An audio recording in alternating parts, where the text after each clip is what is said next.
Hey, time for the last post review of 2024. I finished this beautiful kit just a week ago or so, so I'm a bit late with filming this video, but I'm still going to do it. This is Where the Fun Never Ends by Mandie Manzano, and it's from Diamond Art Club. It has round drills, and it is 51 by 137 centimeters. So very, very tall. That's also why it's not fitting in frame, but I'll show you the bottom half in a little bit. It has 55 colors, including 2 ABs. I started this painting on July 28th of this year, and I finished it December 22nd. So just under 5 months, which is sort of a long time for me, but it's also a very big painting. It's the biggest painting I did ever. So I'm really happy with the completion, and it is my 15th finish for this year, which makes me very happy because I set a goal to finish 12 for the year and I managed to finish 15. So very happy with myself. I'll first show you the bottom and then I'll talk about my experience a little bit. Now you can see the bottom. I started working from the bottom. I worked like this, worked all my way up to the top. I did that on purpose because the top seems easier and more fun to me than the bottom part did. So I'll scoot it back down once again so you can see what I mean. The top part is just a little bit more colorful, a little less green and white, which aren't my favorite colors to diamond paint in, so it's sort of a rainbowy thing at the top, which I really liked to leave for last. Also a lot of pink in the corner, which is also very good.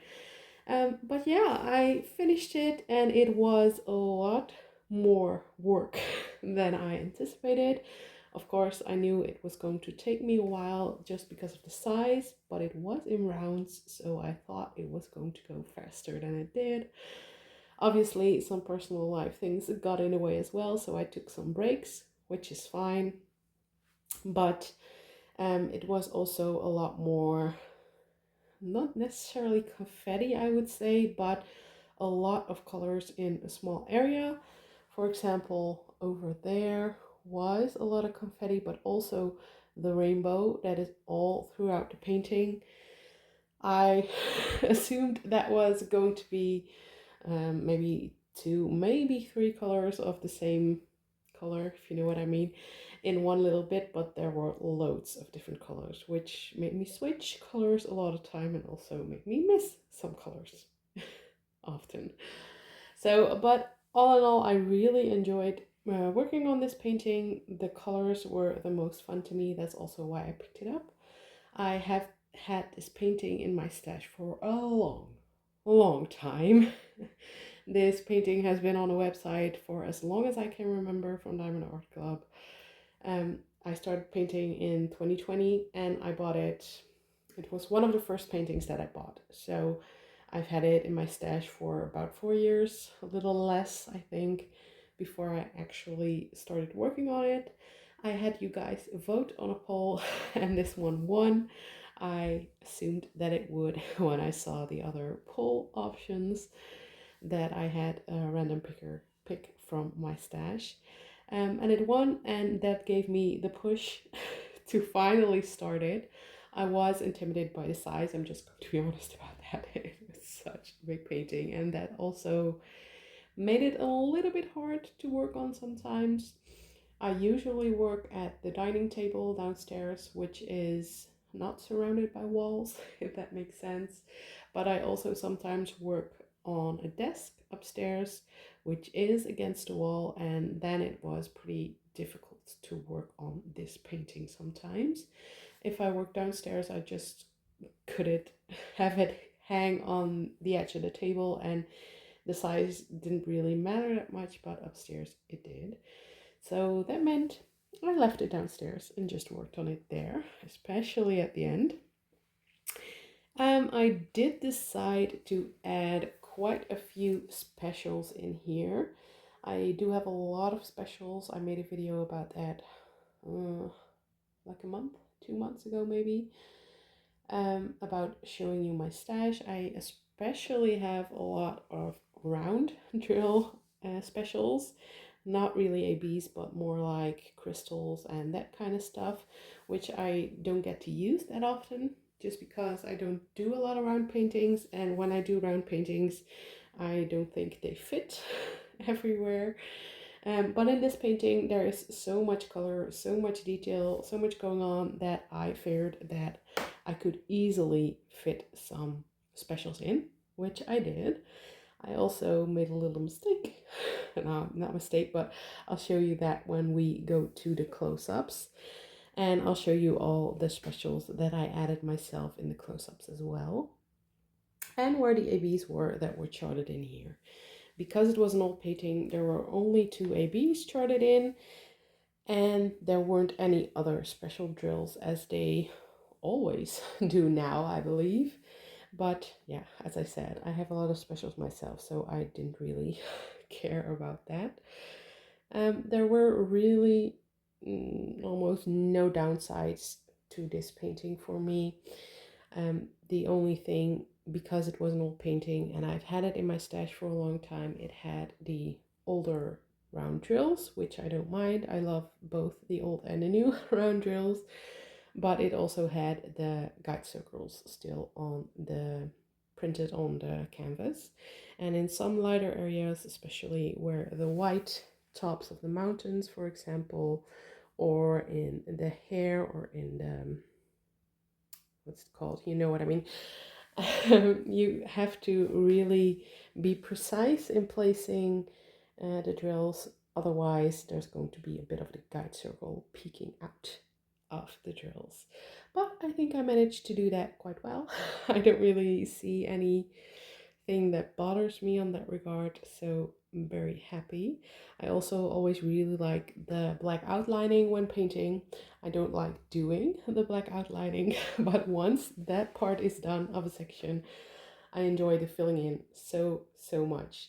It's just like with the Hannah Lynn paintings. They also have the black outline everywhere, and that's also how I work. I always do the black first and then fill in the rest, starting with the color that jumps out at me most, usually where there is most of in that section. But yeah, I think I've said enough about this. Really no negatives. Very happy to have it finished. And now I'm going to show you in close up what additions I made in special drills.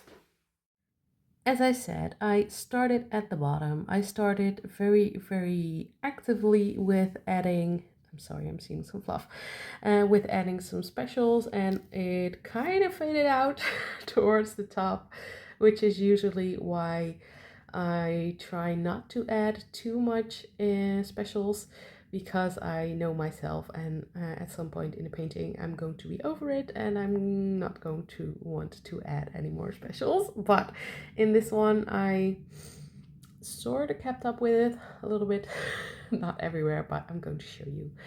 The first additions that I did were down here in this little, I think it's a mailbox, in the center of the flower. I also added these little crystals in the clouds, which I really enjoyed. Also over here, and I'm seeing a lot of dust and stuff. That's because this one has been sitting out in the attic where we also do laundry. That's why there's a lot of fluff, but I'm going to pick that out before I put it away. This green one was actually one that was charted in here, an AB. Also added some red sparkles myself in the guitar. Added the purple crystal thingies in this, what is it, octopus thing. But where I did the most enhancements is in the rainbow. That's the place where, yeah, where it's most natural in this canvas, in my opinion, to add the specials. So I started adding these blue ABs myself. I didn't have a lot of them, so I knew I was going to run out before I got to the top of the painting. And also these red ones, which is the same story. I didn't have too many of those. These were actually in a mixed bag, so I didn't know exactly how many I had before I started using them. So I put them all throughout this part of the rainbow, and then also a little bit on that part. But once I got to that, that's when I ran out of those specials and I couldn't add them anymore. I did still have the yellow ones that are in here, yellow, gold, whatever you want to call them. These are throughout the whole rainbow on the whole canvas, but the red and the blue ones are not. But I'm actually totally fine with that. And when I started painting on this painting, I was thinking of adding some specials to the mountaintops, but I didn't end up doing that just because I didn't know which one would look best. And also all the mountaintops were in different sections of the painting and I couldn't do them all at once, and that's annoying to me. That's why I usually don't stick to my plan when adding specials. So I just decided to skip that. I did also add some specials to this little guy's mouth, but the most favorite thing that I did in this painting are the specials that I added in the sword. This one is made up of almost all specials. You can see over here the gold one, brown one, metallic one, it's a silver one, and another crystal one. And I really enjoy how that looks. I'll add some pictures in of all the specials in close-up. If I still have them on my phone, I think I do. I'll add them in so you can see them a little bit better. And yeah, that's what I really love doing. In the top, I didn't really add much special things at all. I just left it. I wanted to finish it. I was over thinking about adding specials, so I just left that. But that's about all for this painting. I know a lot of people have done this one, so if you have done this one or if you have this in your stash still, please let me know and let me know what you think about this finish. I hope you enjoyed this video again. If you did, please give it a thumbs up, subscribe to my channel, leave me a comment if you'd like, and I really hope you have an amazing day, and I'll see you next year, because this is the last video of this year. So until next year, bye bye.